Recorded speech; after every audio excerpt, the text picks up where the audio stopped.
Hello. Hello, hello. Mm, Good to see you.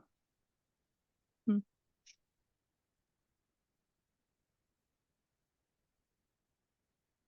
I always lean over like I am closer to you, and it's so funny. Don't forget to, if you want to, looking at the other pages. Page.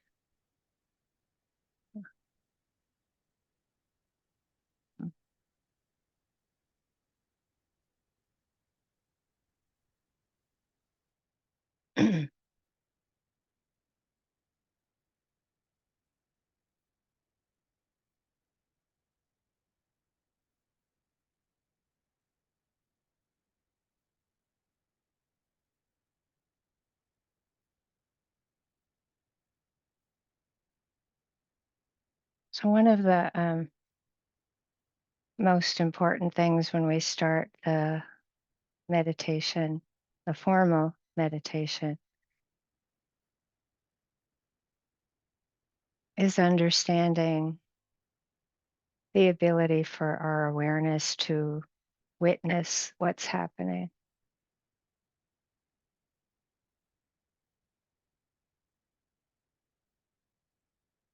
So the attention might not be fully immersed in what's happening, but actually that ability to witness, and then with the intention to understand rather than to judge our experience,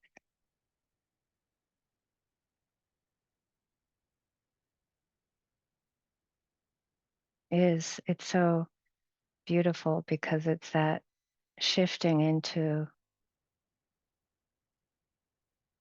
not being lost in our experience. So it's that ability to allow, make space for, soften into what's happening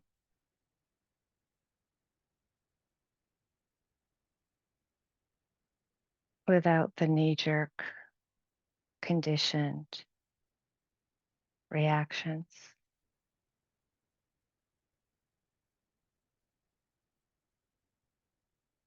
So hence that when we start just that letting the attention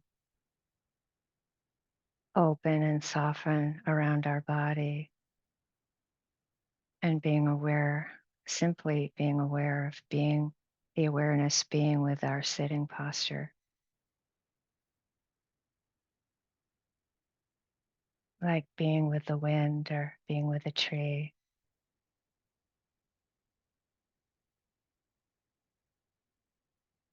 being with a cloud moving. It's just being with our posture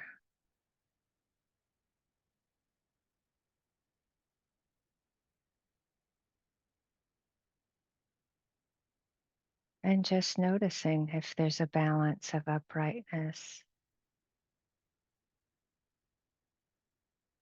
relaxation, whatever posture we're in.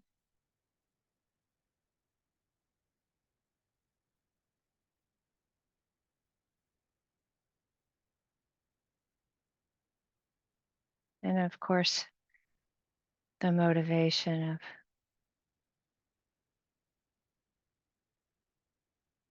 really caring about our experience, being kind,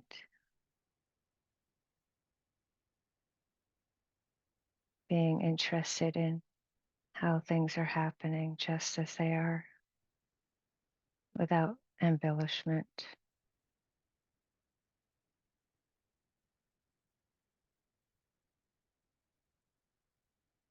So we check to see if this witnessing awareness,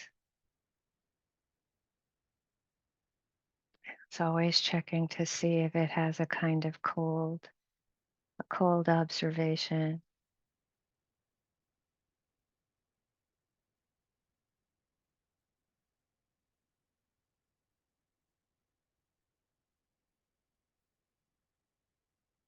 or even a light tenderness.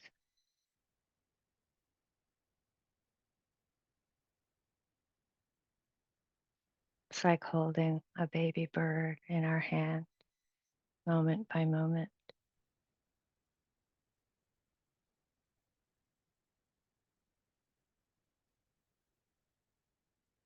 That kind of connection, care, well wishing.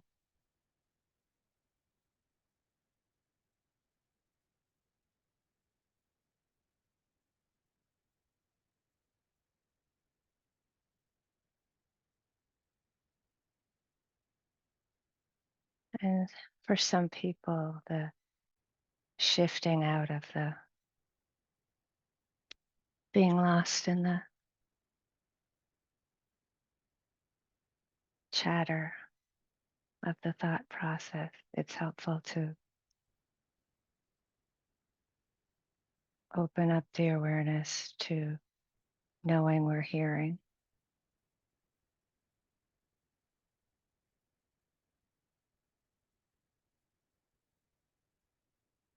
and checking to see if we can receive the sounds directly, not just through the thought process,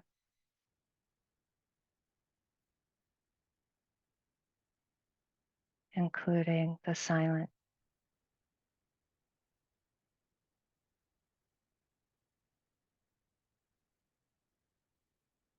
receiving the moment to moment textures and vibration just as they are.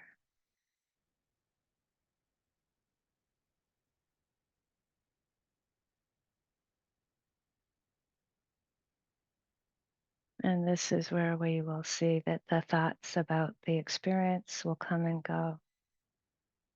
Thinking, it's just thinking, no problem.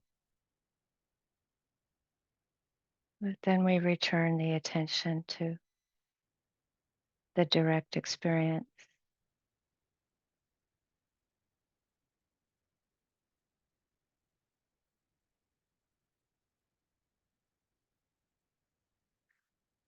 If you can receive any textures, vibration,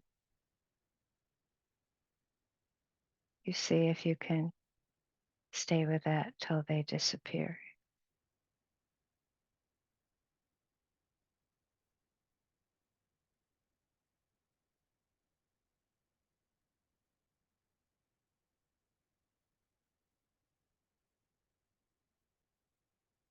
It can be sometimes like an orchestra soundtrack.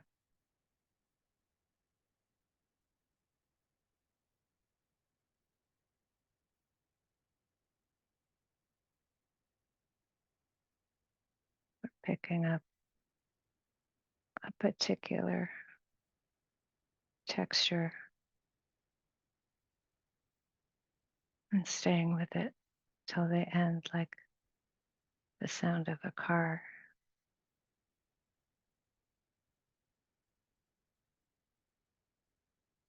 passing by.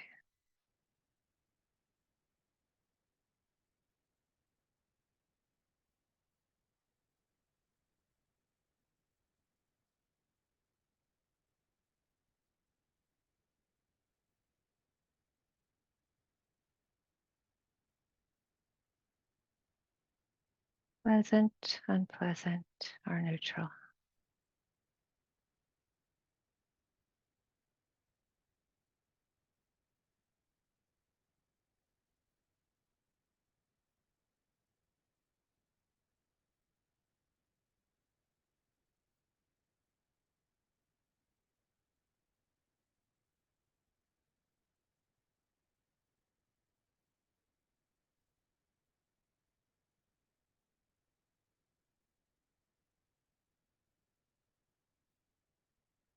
With the shifting into our body, sometimes it's helpful to just let the attention settle within our hands.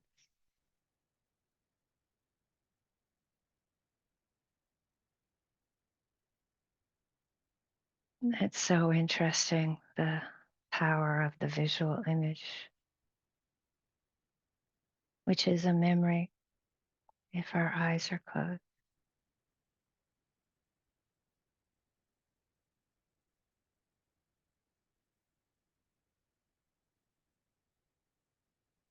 The thought image, no problem. You see if you can let the attention settle into, just like with the sound, receiving the direct experience, not through the visual image or memory.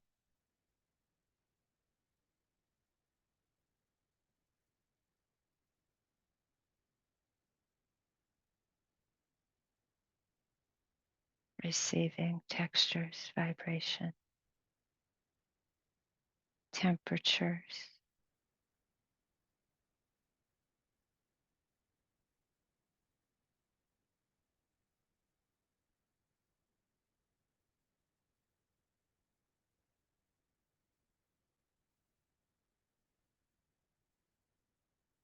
If you notice any sensations, just see what happens to them.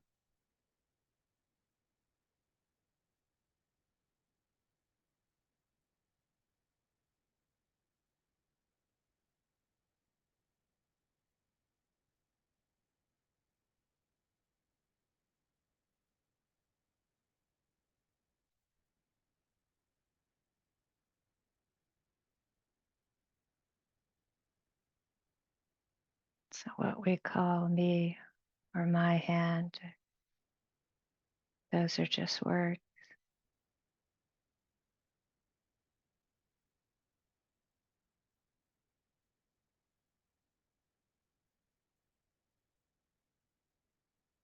Thoughts about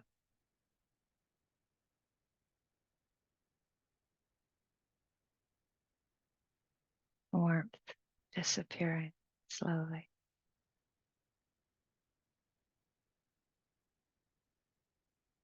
Whatever you notice.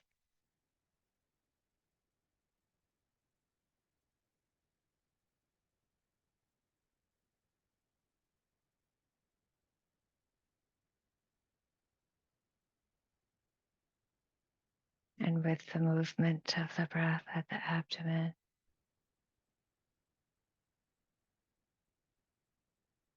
no need to pounce on it.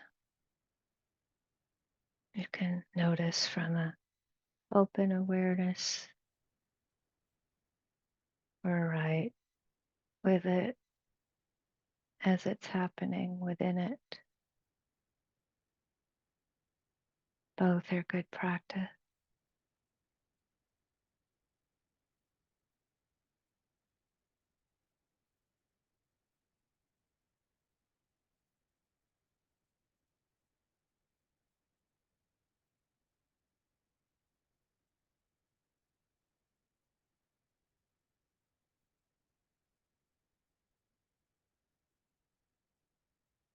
We really see how this air element is coming and going, just as it is. Movement itself,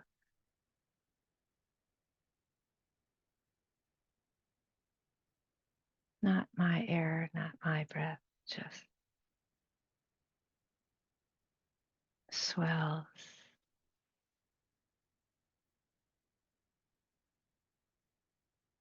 Can we receive this rising movement just as it's happening, disappearing?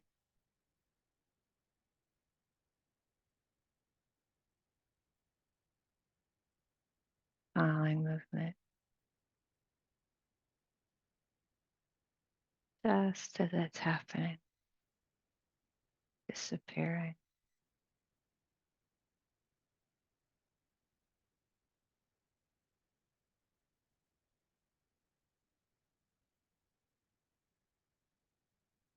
No need to get anything or get rid of anything.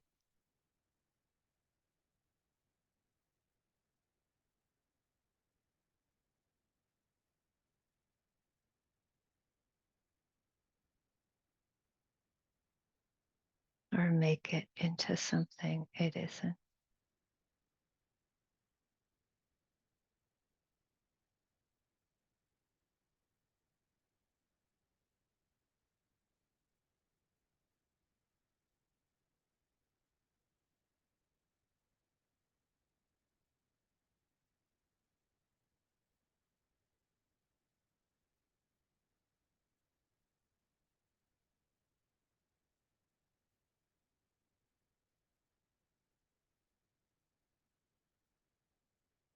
Same instruction with pleasant, unpleasant, neutral thoughts or emotion. Notice from a distance or from within.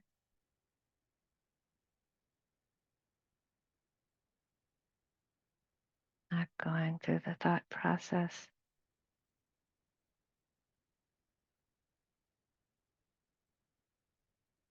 Or if we do, just notice that it's thinking or planning, remembering, judging, fantasizing.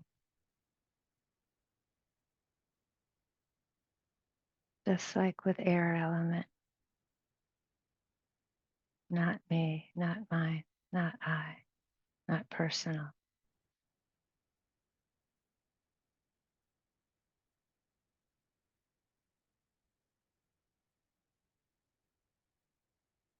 Not my fear, not my happiness, not my insight.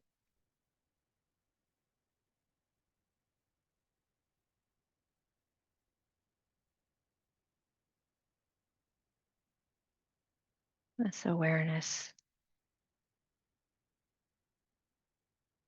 not imprisoned by experience, not oppressed by experience, not tied to experience.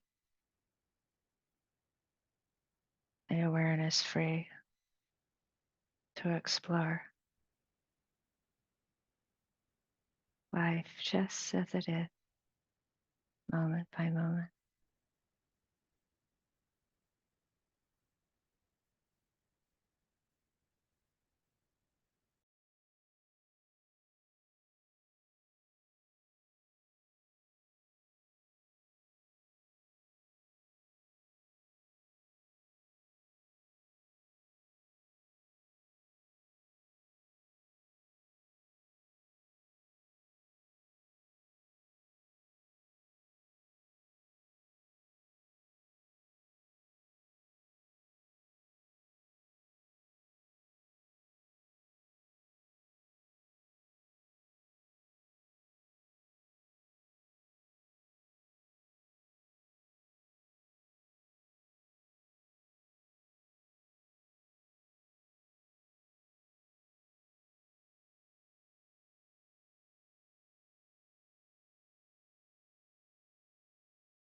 Thank you, Michelle.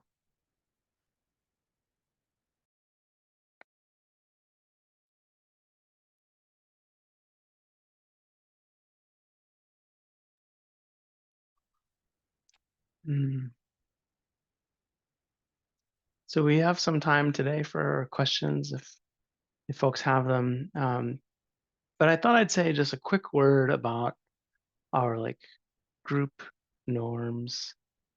I we don't do this at the beginning of every Sunday sitting. It feels like it would feel like a scolding each time, and it's unnecessary.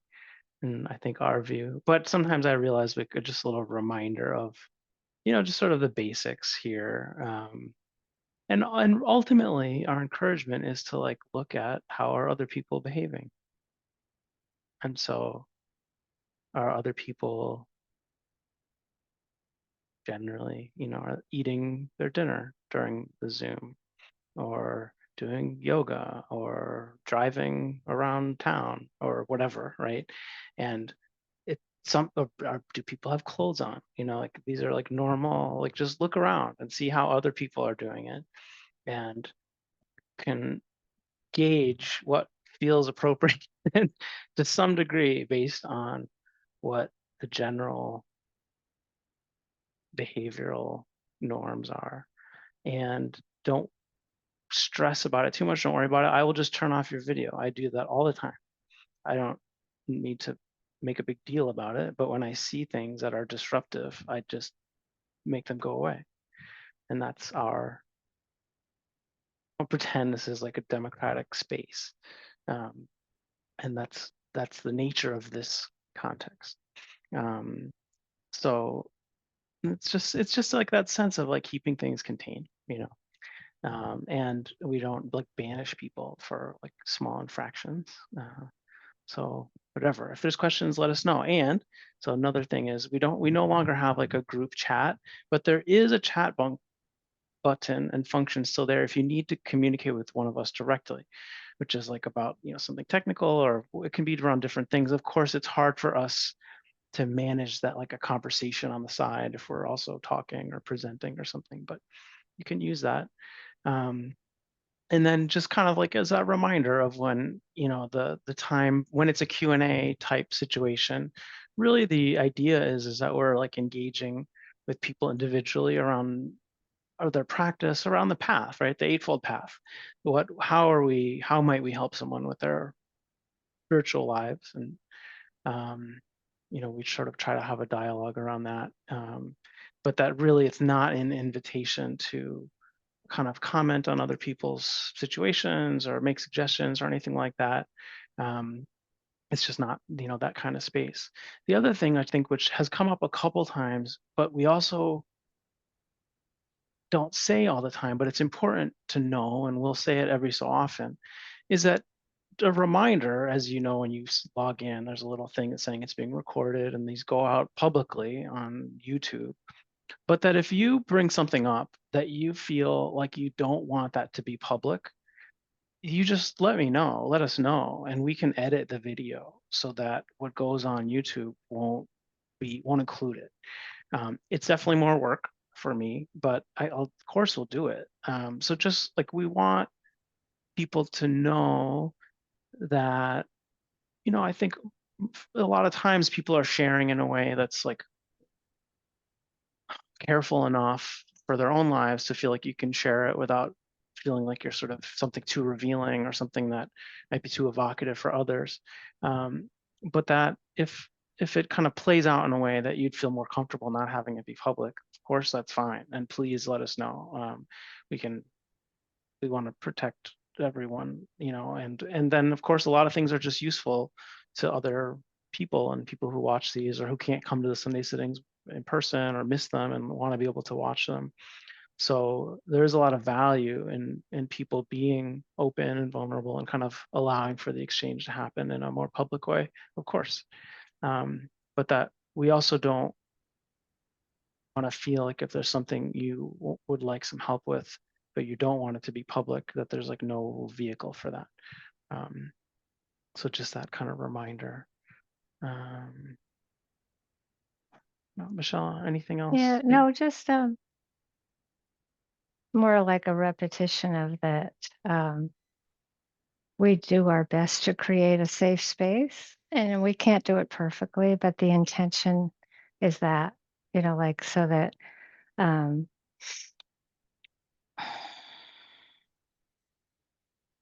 when we're in a meditation hall, it's a little clearer, right?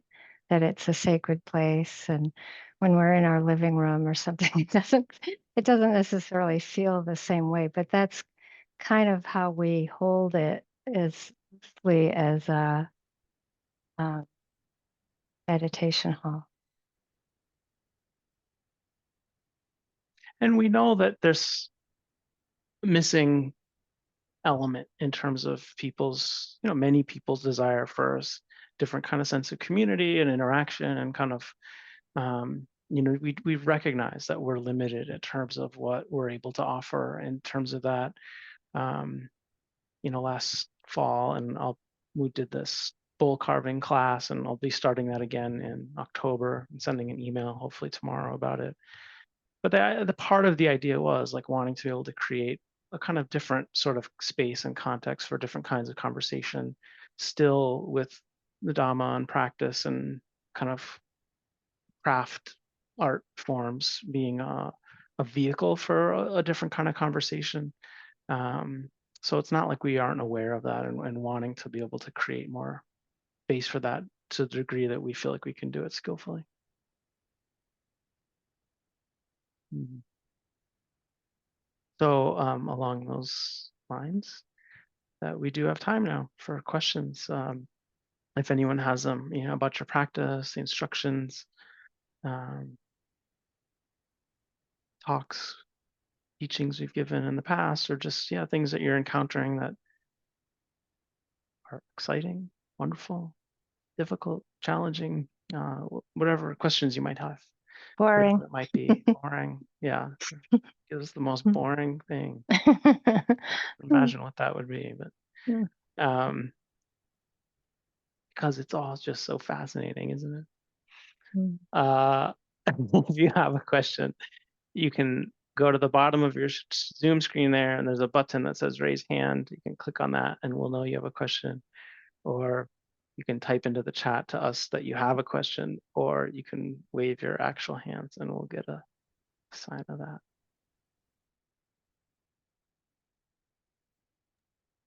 Hi, Tan. Hold on. I have to let everyone unmute themselves. Okay, now I think you can unmute yourself, Tan. Oh, Tan, can you hear me? Let's see. I think you have to unmute. There we go. Okay, now can you hear me? Yeah. Hi, I Todd. just Yes. want to say that we really appreciate that Jesse is going to teach a day long at Bodhi Tree. So now we have Bodhi Tree that Sung and I lead every Monday night, and Quinn leads Saturday. Quinn and Tim lead on Saturday morning. So we active there, and now we're glad that Jesse is going to teach a day long there. So that's a nice thing to people in Honolulu who would like in-person practice can always join either Monday night or Saturday morning. And with Jesse teaching a day long, that maybe more people would know about it or pay more attention to it. Yeah. So Thank you, I think Todd. it's great. Yeah, no, but the Bodhi tree is such a great resource over in Honolulu, and it's been wonderful to see how it's developed, and that of course how Tan Yuan Sun and how Quinn and other people in this sangha and in other sanghas, because it's a kind of ecumenical Buddhist space, have been really creating some good momentum for so many years. It's wonderful, and Trin is just she's a great and director. it's not a temple, so it's different. It's just a meditation center. It's not a temple. There's no resident monks there. So it's a spatial place. Right. Yeah, you're absolutely right. And we've had Anushka come teach retreats there in the past. And Right. And she anyway, will yes, come I'm looking again. forward. She'll be coming again in the winter. And so yeah, And no, it's an important hopefully place. Michelle will be there sometime. And And we also tried to get Ulan in. He said he would be willing to come. Oh, great. Oh, good, And then good, good. Bhante Buddharakita, who's been there, and Mhm. he would be willing to come too. So It's really great. Yeah, and it's a good reminder too, of course, that how hard it has continued to be to find a place to do more longer residential retreats in Hawaii. Really, that's places that can really accommodate and that are affordable. And so it's harder to do longer residential retreats there sometimes, but they have some capacity and for shorter programs or yeah, they breaking have up things. offered It's nice. a 10-day retreat before. That's hard, but they were able to do it, and people was really happy to do it Mm, with Venerable Kipapanyo, one of the most senior Vietnamese Theravada monk. mm, Yeah, he's a student of Munindra. Yeah, mm, and mm. of um, what's the name? Sung. Um, he also studied with Dipama. Yeah, so Mm. there was a special retreat that we had there. That's wonderful. Yeah. So and then for that also will be on the email that comes out tomorrow. So about the Bodhi tree, the day long, the bowl carving workshops that starts in October, and the online retreat that we'll do after, we do after Thanksgiving. If we can squeeze in some other things between them, we'll also add those. But but for now, yeah, we'll have those. Thank you, Tan. Yeah. Aloha. Aloha.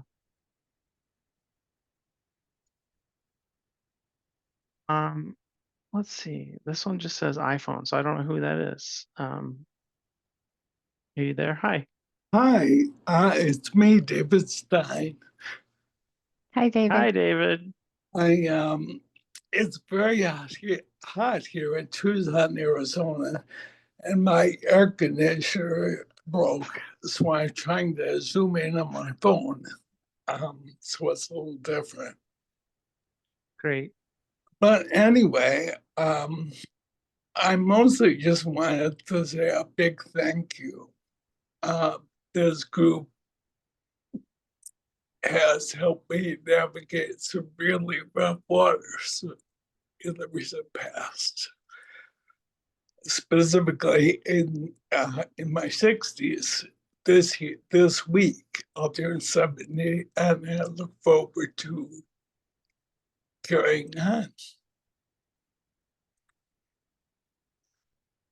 That's wonderful. Happy birthday. Happy birthday. Thank you. Sorry, it's a bit selfish. No, not at all. That's wonderful. Thanks, Dan.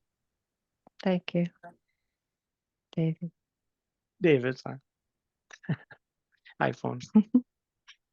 Anne. Hello. Thanks. Thanks for the meditation tonight.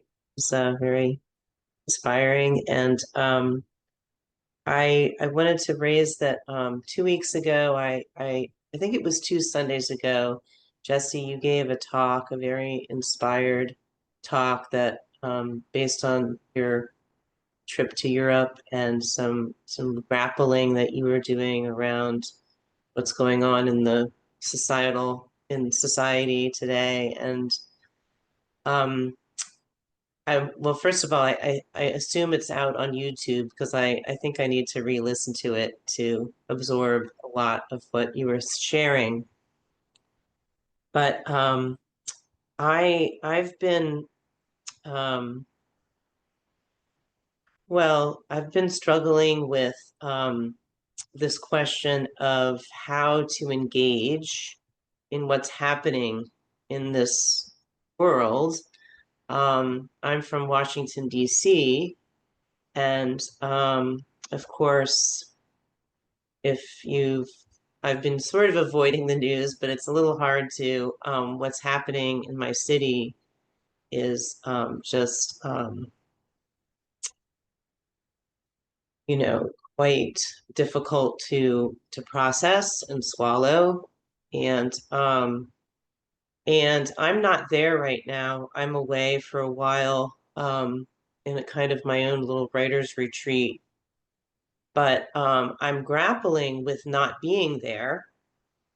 I'm grappling with this ambivalence around how to engage, what my role is meant to be, whether I'm shirking my responsibility by not being there and being in the streets and participating, and then at the same time feeling the need to protect myself. So today I woke up and I did a meditation and I had this aha that I need to get back there and I need to be in it. And then like a few hours later, I had reversed and I was like, no, I really can't be there. And I guess maybe the question is, how does one, meditate on ambivalence and really almost violent ambivalence, not just two seemingly opposing views, but ones that could be life-changing, like depending upon decision that one makes. And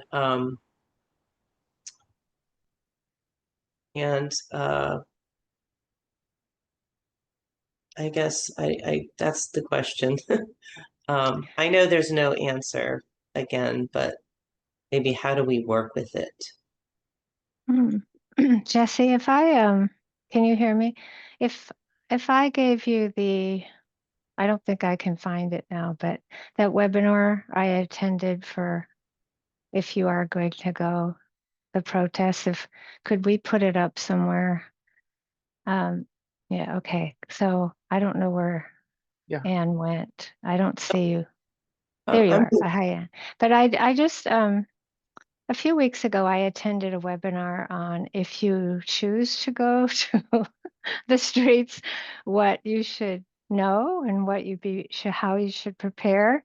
And I found it super helpful in terms of how to think out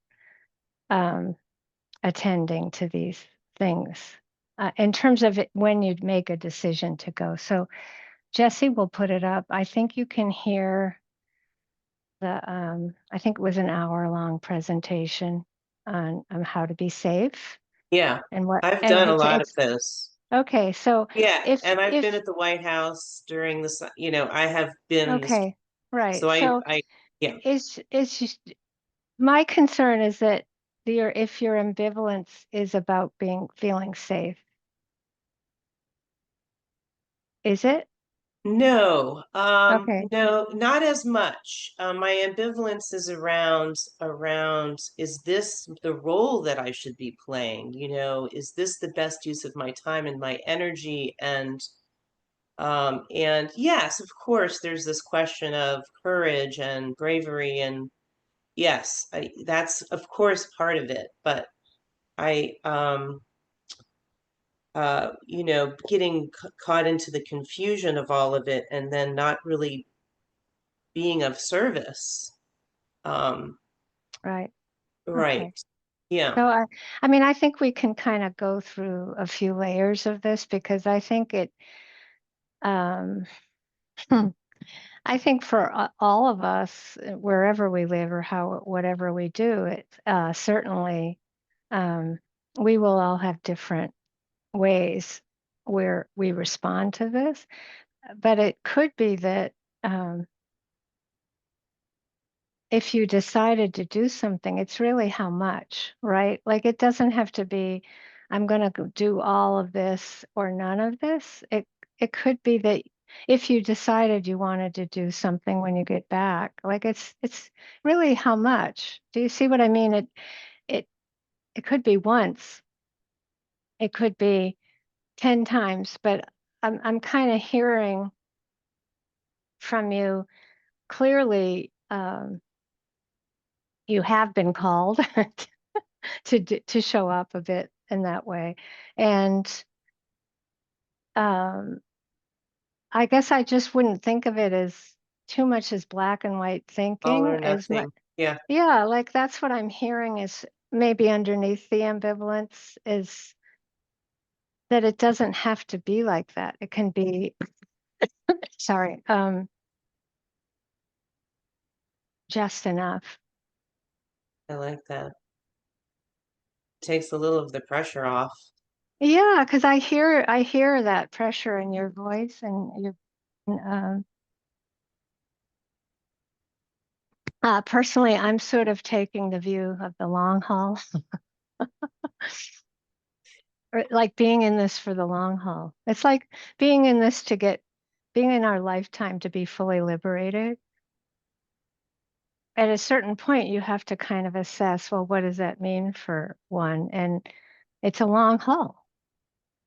It's not like when I first started this formal practice, I thought it was like do a couple retreats and, you know, finished, right? I had no idea what I was getting myself into. So we don't really know how this is all going to play out, but it looks like a long haul to me. Great. And then how that doesn't have to put you in a fixed way to do this. But you live there, like you you actually live there. You're away, but it's unless you move. I've thought about it, but then there's this these questions of abandonment, like abandoning ship, and that's going back to some,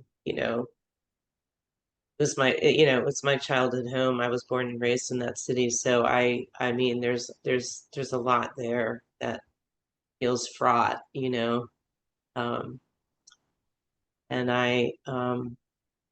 I do think that one thing that I know is really important is to keep up this practice through these times, right? And then, maybe there's a way to bring some of this to out, to these groups that are going out onto the streets or something. I'm looking for a way to do it that's a little bit more befitting of who I am and what I am. That sounds so good. Yeah, No, really, it sounds really good. yeah. I mean, it'll be exploring, but I feel like it's important that you you can live your life. Like you're at a writer's workshop. Great. You made that decision. That's good. Like, and it's not like I wish I could say if you leave the writer's workshop, you go back there and you go on the streets, that's it, right? So that you only make that decision once. It doesn't look like that to me. It looks to me like you have to figure out how to live your life and do what unless you want to really give yourself over to it wholeheartedly, completely. I think you need to kind of, the middle way comes to mind. Middle The way. Yeah, the yeah, middle way, the middle yeah. I way. love that. Yeah, just finding what that is and feeling into that and maybe meditating on that or something. Um and then using the meditation to send when I'm not there, can't be there, using this practice to be present with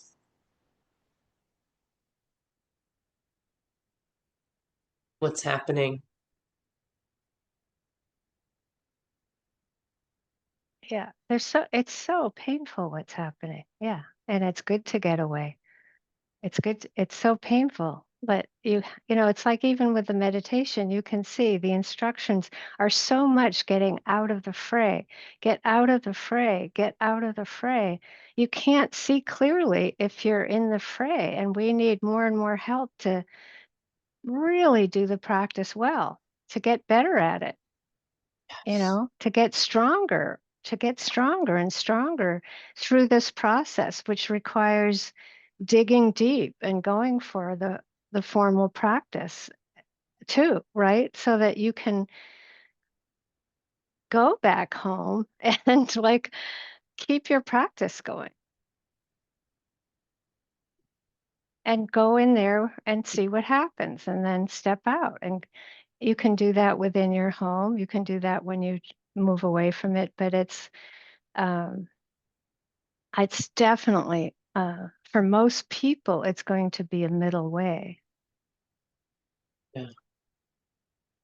Yeah, you definitely teach that with the instructions, and I love that.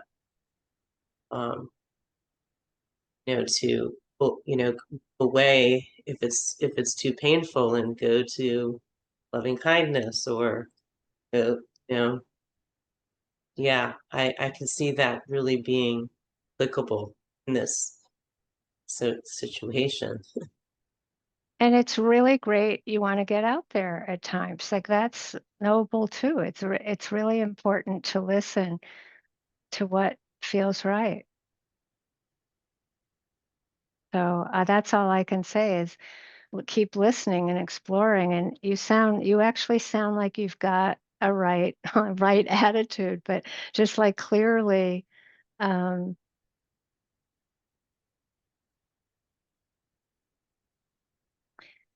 whatever we decide, the intention needs to be renunciation. Renunciation of greed, hatred, and delusion, right? Whether it's outer or inner, and how you approach it. It's like that's what will build the strength. That's what we're working kind of against in the world. So yeah, and inside, yeah, beautiful. Thank you. I feel a bit lighter. We all need that. Jesse, you probably have more to say. It's a really good question. It's a great question. Yeah. No, I mean, you're experiencing it in a visceral way around like, your hometown. But yes, I think, many of us are having some version of it.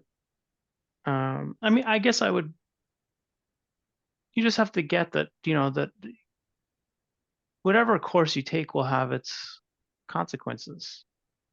And that as long as you can, the more we recognize that, the more we take ownership and responsibility for that, the less confused we'll be. That's like maybe the ultimate benefit of that. And so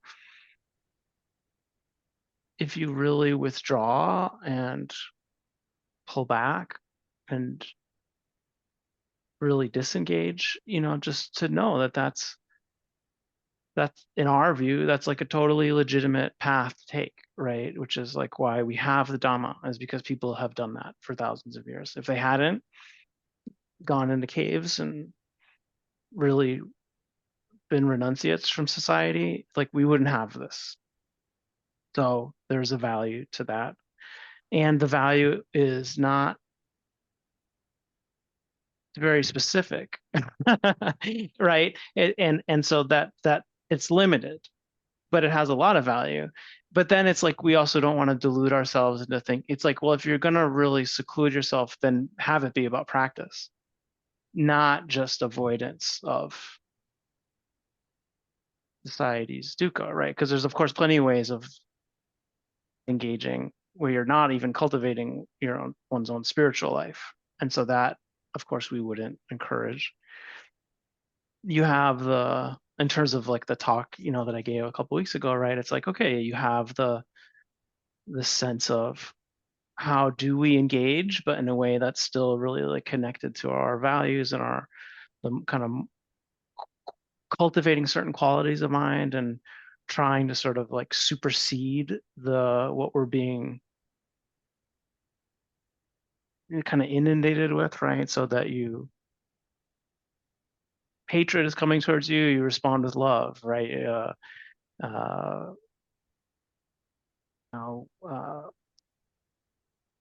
cruelty is being given, you respond with compassion, or greed and craving, it's like you respond with appreciation, these qualities of heart that are kind of intended to be the sort of virtuous overriding of what we encounter, And then you have the version where you go fight, right? Where you're just like, you're going to oppose it on its own terms, and you try to defend the things in our world that are worth defending and counter things in ways that are more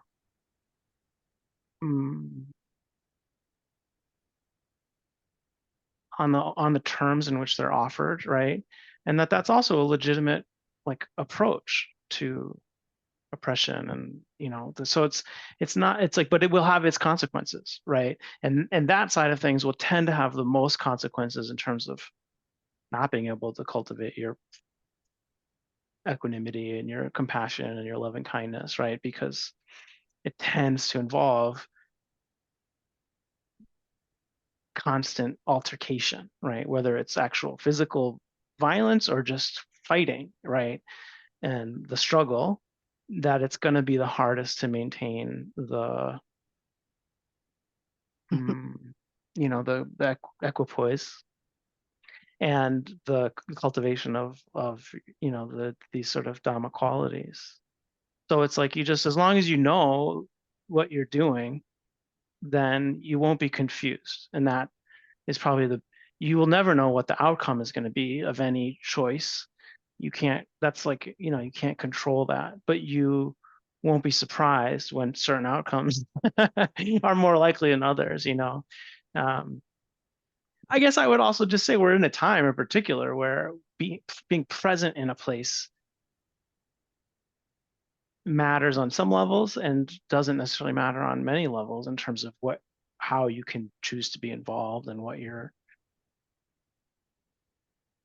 role, the role you play, from a distance or physically present just because of the internet and, but even outside of that, Lenin, he was exiled from Russia for 17 years before 1917 happened.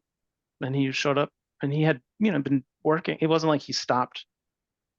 It's not like those 17 years he was just like reading. I mean, he was reading a lot, but also it's like he was building the movement from afar. And so there's, I don't know if anyone has watched any of this new show on whatever I don't even know what it's on, but on the television that everyone here is watching, the Chief of War. It's sort of like a historical drama about Hawaii, and it's very powerful. It's very interesting. But there's a kind of repeated refrain that wise people keep telling the main players, which is,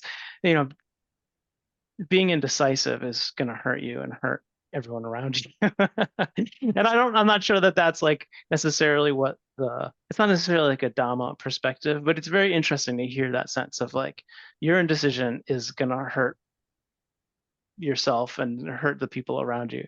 And this sort of value of the real emphasis on like decisiveness is very interesting to kind of like reflect on. I'm not saying that that's the right message, but I think there is something about that. That question of, what is the doubt? What is the concern? What is the hesitation? What is the uncertainty? And you take on a stock, right, of what are your options? What would happen? What are the potential outcomes of this? What are the potential outcomes of that? What's really realistic? What do you feel good about? And are you willing to live with the consequences of the choice that you make? I present these 3 strands, but of course there are many others or ways of interweaving them. So I think that sense of course, what you're describing is very, I think, broadly shared by many people. Uncertainty about what to do given our conditions, given the lack of the real experience of powerlessness that many people feel right now, which is an important recognition that actually we don't have any power in the sort of meaningful functioning of things outside of like voting every couple of years, which is significant and real. But in the meantime, there's not a lot of capacity to do anything. And so if you're wanting to get involved in the building of power in a societal context, that requires, certain concessions and commitments. And it's an important question, but it's also important to make a decision, to make decisions. And it doesn't have to be like Michelle's saying, it's not like the ultimate decision, but to make decisions, to feel like you make a decision, you play it out, you see how it feels, you do this, you do that, and that you're making, concrete decisions based on concrete analysis of what's happening and what your experience of it is. It doesn't have to just be abstract. And that would be my encouragement. It's like, yeah, okay. You make choices. The most, I'd say the most dangerous to our spiritual lives and probably to the world is that sense of just being frozen in doubt and not knowing. It doesn't mean we're not allowed to have uncertainty or really kind of like explore confusion, but I do think there's something about like, okay, well, you choose what you're doing, and you accept the consequences of that, and that each one is going to have consequences, some that are easier to live with, some that are harder, and that clarity moment by moment is helpful.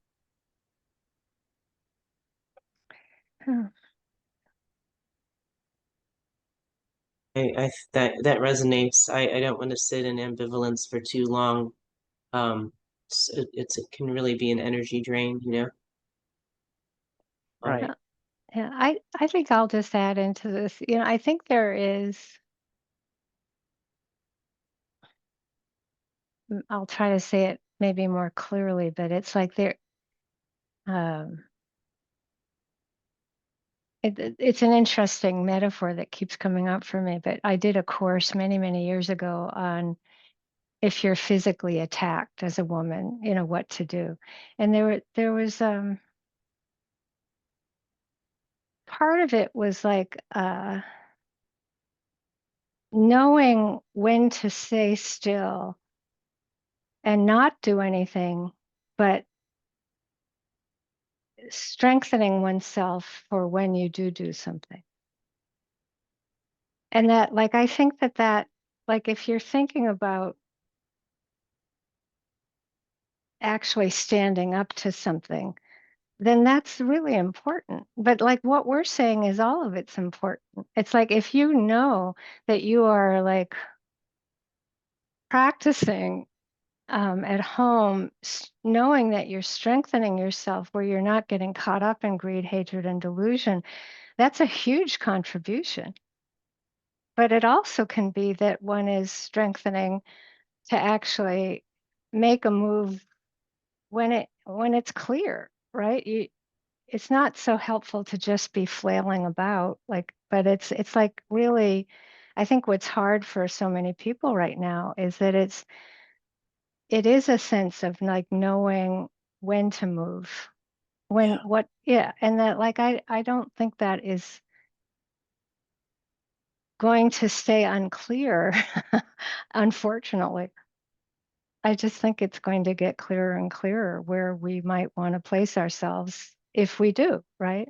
I mean, I dislike bringing up images of war, but my dad was a hardcore fighter pilot. I grew up with that. Like he brought it home after the war, and his whole, like if you're fighting, his whole thing was never stop. Like always keep moving. Don't be indecisive. That's what, like if you're in war, you have to make a move, or you're gonna get killed by staying still. Now, I was raised to be like that, and look at what I do. No, really, like I had to like undo and undo and undo and untangle that conditioning, but it's hardcore. I recognize it. I have an ability to make a decision and move because that I had to, or I wouldn't have survived my dad, right? But it's like that whole way that I think Jesse and I, and all through the years, we're trying to offer is when to be a warrior and when to rest, and that both require courage. This is essential for all of us. It's like when when you're it's like when you're anchoring the attention and you're not doing moment to moment awareness. That anchoring the attention is rest. Concentration is solitude and rest. It's essential to understand that builds courage. Essential. And what we have mostly inherited is only the warrior version of life. And look what we have. I mean, it's nuts. It's insane.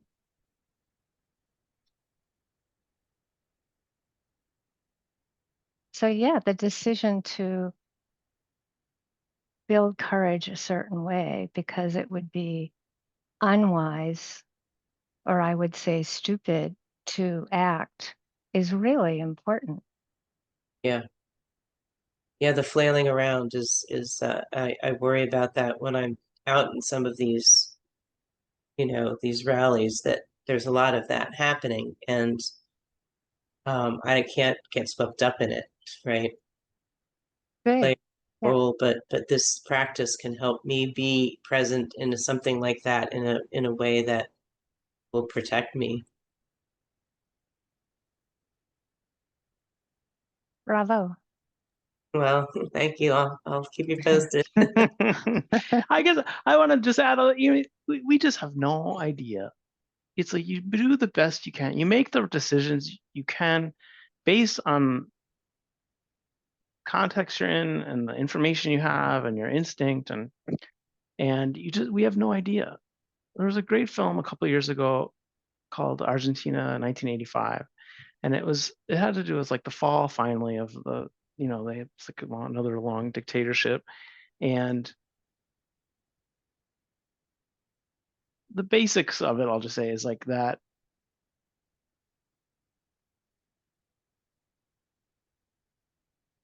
in order to end up holding all of those people accountable of like these atrocities that had happened, for the years before, it ended up being one of like a kind of just like kind of like, well, I don't know what that word is, just like a very like kind of functionary lawyer that had been in the government the whole time and kind of kept his head down and was just like not a radical and was considered a like a betrayer, by the people who were sacrificing their lives for change, and that he just sort of like kept his head down during this whole time. But actually, by the time things came around to be able to like make a change, he was in a position where it was still not easy for him to make the choice, but he decided to do the legal and right thing, which is to like be in charge of holding all of these people accountable, the leadership from the past era. And he ends up doing this incredible job with a lot of these young lawyers and people who are more sort of riled up. But it's just like one of these examples of like you have no idea what history, how it's going to play out, what role you might be called to do at some point, and that you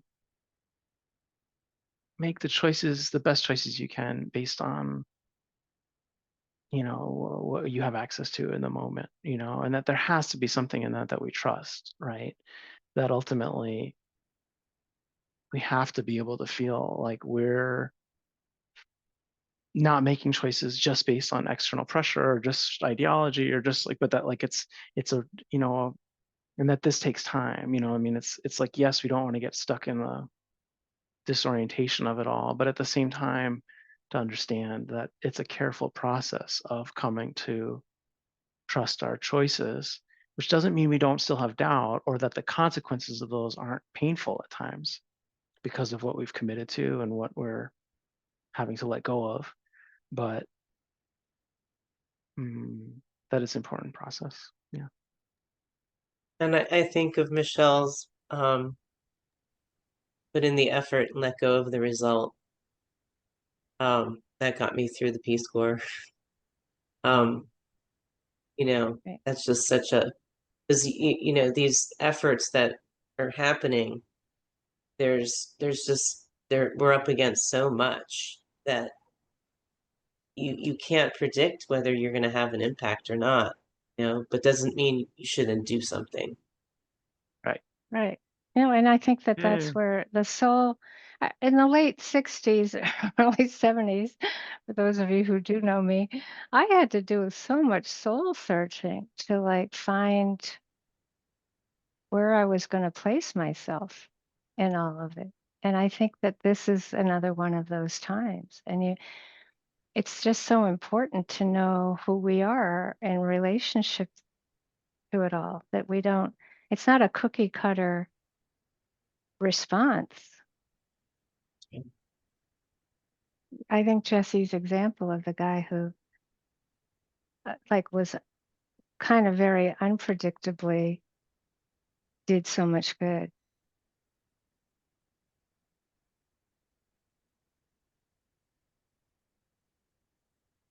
Thanks, Anne. Mm.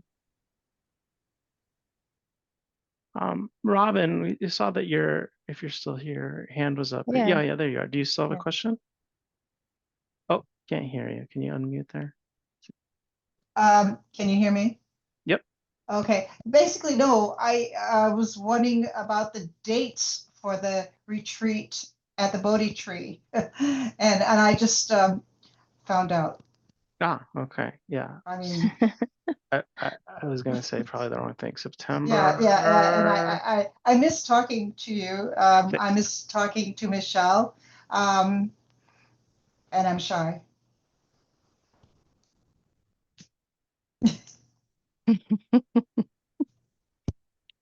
In person has its good things for sure.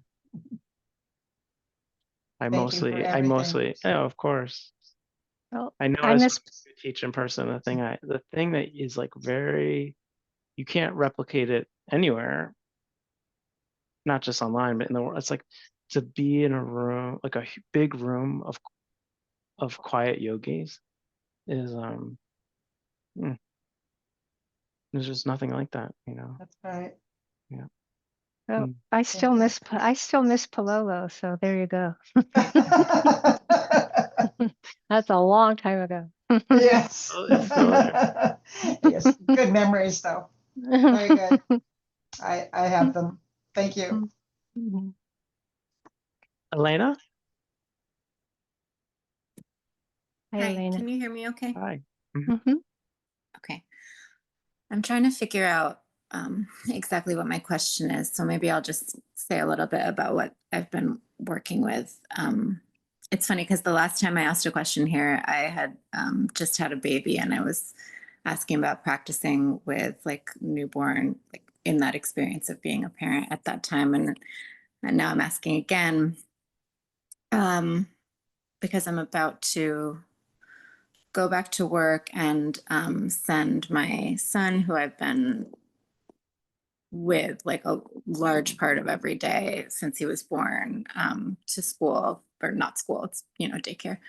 And I'm working as a therapist, so that like takes a lot of energy, and I'm really enjoying it so far.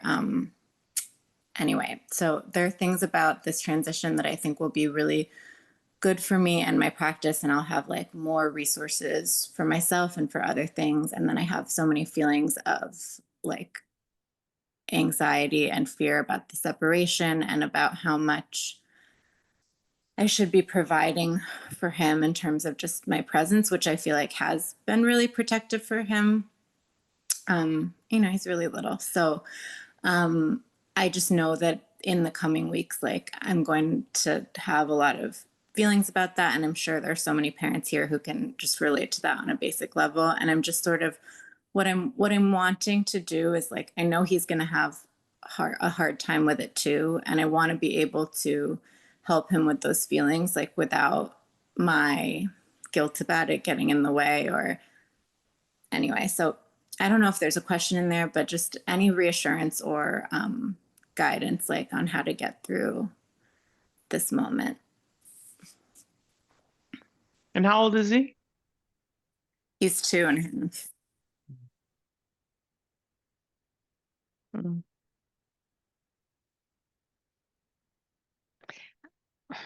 I think what's interesting is that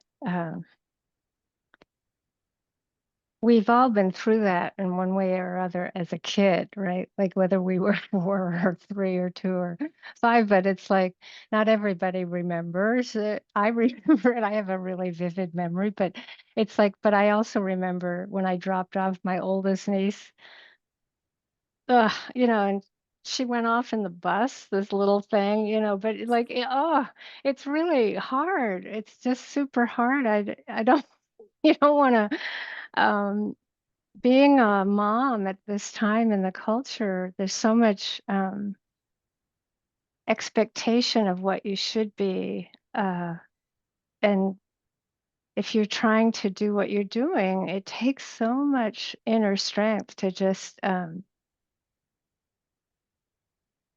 get through this transition. So yeah, I think it's a good time to ask a question because it will be like anything for any of us. The transitions they require a lot more tenderness and care. But also I think you know how to work with doubt, right? As a yogi, and it's like that I think the hardest one is the guilt and doubt that might come up in terms of his difficulty with the transition, right? And so I would relate to that just like if you can. I mean, I'm not saying it's going to be easy, but if you can relate to it like a hindrance, like in practice, it would really help. Because this is just doubt, right? Like it's like with, often for people who are beginners, you often teach with doubt, like, to look at the thought process and to see if you can even insert neutral phrases. Like if you're having doubt, I can't do this. And then it's like the sky is blue, right? Like that you can get that sense of the neutrality of thought and seeing how poisonous and toxic doubting thoughts actually are. I can't, Right. like I can't do this, for example, or you'll feel like he can't do it, but actually, who's going to need the reassurance is kid. Yeah, that's exactly what's been on my mind, wanting to be able to reassure him. And it's what you said made me think of how just in general it's really hard to stay in a neutral place going through all the experiences of parenting because there's so much, like even just like feeling metta toward him or practicing metta is really hard because there's so much attached love and so much like grief in that and feelings of loss all the time, right? Because they get bigger. And so, yeah, just staying neutral. It's good advice. No, and I just see this as a turbulent time and that you are going to go through stuff that like I would just, if the most you can do is to normalize that you're going through stuff and to know this is a good decision for you, but also you might look at the next few months as making extra time for reassurance for him because he'll make it through it. Yeah. But it's just like the more that you feel like you know what you're doing. I mean, with kids, it's so much like the more you're okay, he'll be okay. Yes. And you know that already. I do. I want to stay grounded in it, which is why I wanted to ask. Yeah. Yeah, I mean, definitely you're going to have to set a time every day to spend time with him after school to like your presence will be reassuring. Yeah. I mean, and let him go through his whining. For sure. For sure. It's like Thank you. it won't necessarily always be just hearing. It's going to pull on your heart. No. It's never that. Yeah. Hearing. And probably good that it's not that, I'm right? hearing him. Yeah. It's not. Whining. Hmm. I think Thank you. my mom kind of around, so when I was born, she was inspired to become a nurse midwife, and she had did not have that education, so she had to go to like nursing school and then went to midwifery school. Um, you know, within those couple of years, and I think it was probably right around that like 2 to 2.5 that she ended up going to um, midwifery school, where she was actually gone for several days at a time. Mm. And I think it's nothing you don't know, but it's just that kind of like Michelle's doing that. You just have to of course there will be of course there are consequences, right? That it is a big transition. It is going to be hard for both of you, and that when you're saying, like, to reassure him, that's not just telling him that it's okay, right? It's like hearing how he's doing and what was hard for him, and of course what his day was like. I think ultimately there is that sense of, for any child to see their parent thriving and living their fullest lives, and being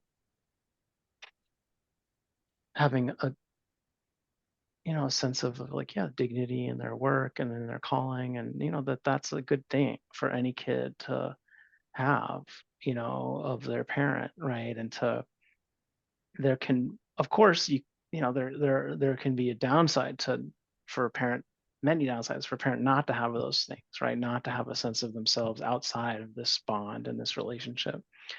And of course, it's a delicate thing, and it's fragile, and it's so beautiful and important, and you have a unique responsibility, to this being, that that it's like, yeah, you don't want to also sugarcoat it and pretend that it's nothing, that it's like, yeah, this is a change and it's going to have an impact. And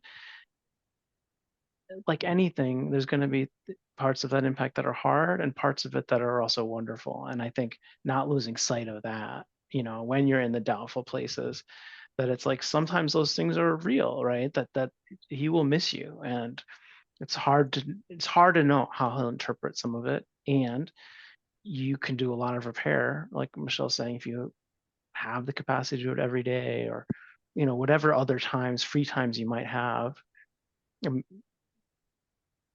But there's a million different choices, right, in terms of what does that look like how much work are we going back to, and what do the weekends look like, and what are the other times that you're then spending with your child. Of course, those things are fundamental to kind of, yeah, how it plays out, and the quality of the time that you have together. But to not forget that you're also teaching him something in this around like your own happiness and individuation, and one's calling and things like that, that are, he might at 2.5 might be more abstract or whatever. But nevertheless, it's like they will, over the coming years, there's something very clear that can form in that, and that's really important and beautiful, right? That this is not just like an abandonment. This is a degree of teaching, and parenting, that is actually part of what you're doing. It's part of what you're offering. It's not just the absence of your it's not just the revoking of your presence, right? It's like,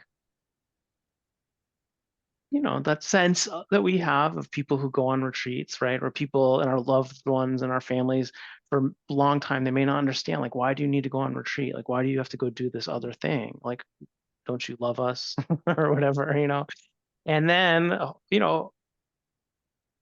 hopefully, I don't know, I don't want to be like, there's an idea that like you come back and you're a better version of you, right? You're like a little more relaxed, you're a little more patient, you're a little more connected, you're interested, like that there is a sense of like people may start to see that, oh, this is, I may not understand it, but it's good for them. And that when it's actually good for them, that I benefit from that as well. And that's not just about going on a retreat. It's like whatever things you're doing to develop yourself, you know? So yeah, Yeah, relationship. I think there have been plenty of times when I've had a long day at home with him where I have not been, you know, the best version of myself, or basically it's not, one is not better than the other. And just to like be there present is not necessarily better than, Yeah. And it's not like it's some natural thing that, oh, you're right. like just being home with mom is like how things have been happening for the last Right. 500,000 years. Not, right?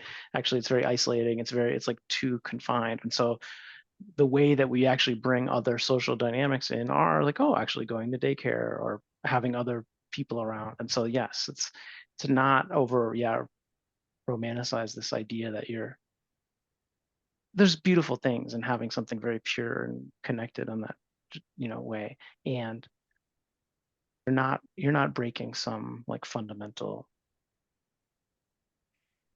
No, and constellation.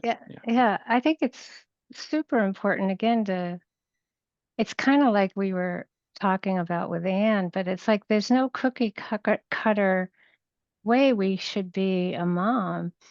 Like, you know, my mom,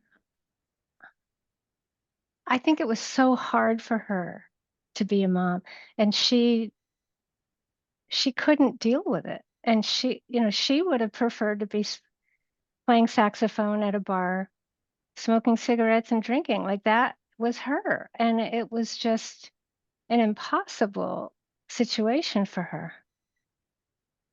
So you see what I mean? It's like that at that time, no matter what she decided wasn't going to be okay for her.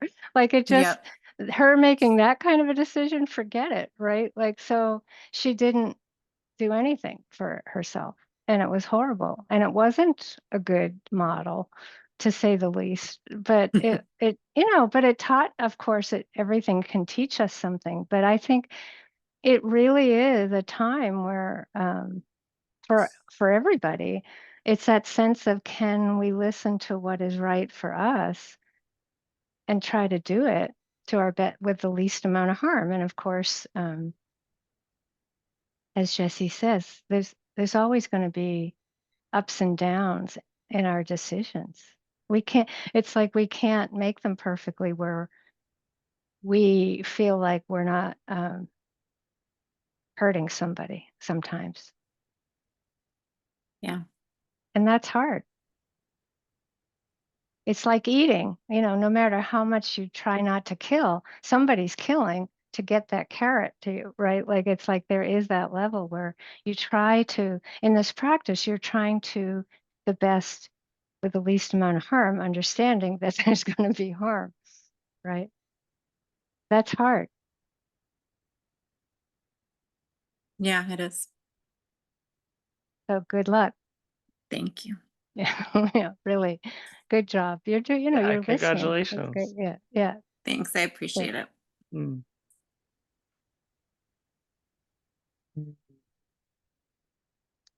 All right, everybody. Good to be with you again this week.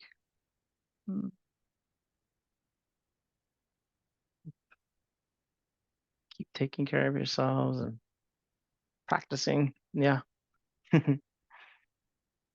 Staying cool if you can, wherever you are.